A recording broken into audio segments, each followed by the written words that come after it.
চাঁদাবাজির বিষয়টাকে এড়িয়ে যাওয়ার কিন্তু কোনো সুযোগ নাই। দুইটি জিনিস খুব প্রমিনেন্ট ভাবে উঠে এসেছে। তার একটা হলো মাদক।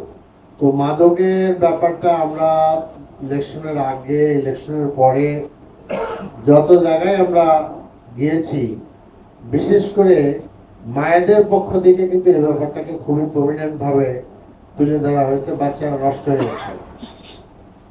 আপনারা আমাদের পক্ষ থেকে, আপনাদের পক্ষ থেকে যথার্থ বলেছেন যে রেল লাইন কেন্দ্রিক বিরাট একটা মাদক অ্যাক্টিভিটি চলছে। এরপরে চাঁদাবাজি, তো সেটা আমাদের সম্ভবত বাংলাদেশের মধ্যে ঢাকা 12 আসন চাঁদাবাজির শীর্ষে স্থান করতেছে আমার কাছে মনে হয়। সব মশার বিরুদ্ধে সুরক্ষা দিতে এলো বসুন্ধরা এক্সট্রিম অ্যারোসল, মশার বিরুদ্ধে এক্সট্রিম সুরক্ষা। অ্যাজ বিকজ অফ কারণ বাজার, মহাখালী বাস স্ট্যান্ড, শিল্পাঞ্চল, সব জায়গায় আছে। আমি যেটা বলতে চাই সেটা হলো যে আসলে চাঁদাবাজির বিষয়টাকে এড়িয়ে যাওয়ার কিন্তু কোনো সুযোগ নাই।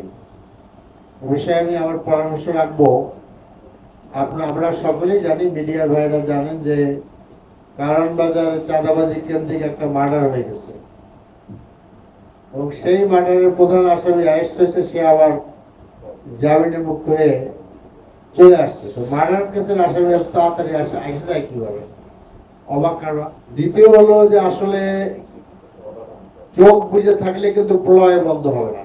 কারণ বাজারে প্রচুর চাঁদাবাজি হচ্ছে এবং দেখা যায় যে কয়েকটা মুরগির দোকান আছে, সেখানে মাসে 60 লক্ষ টাকা চাঁদাবাজি করা হচ্ছে, কালেকশন করা হচ্ছে।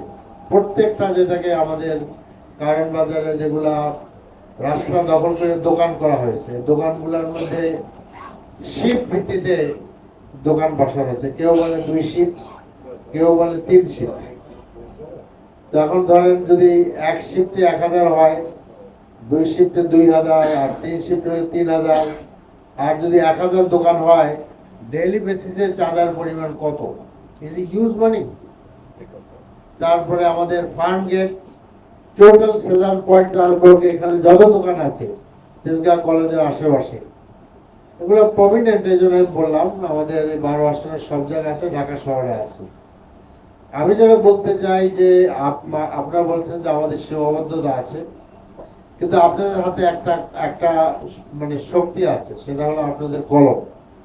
আপনারা আপনাদের ঊর্ধ্বতন কর্তৃপক্ষে লেখেন, আপনারা লেখেন যে তাদের কাছে জানতে চান কি করা উচিত, বা আপনাদের পরামর্শ কি আপনারা বলেন। এবং আমার মনে হয় না যে আপনারা এটা আপনাদের কাছে অজানা যে এখানে চাঁদাবাজি কারা করেন।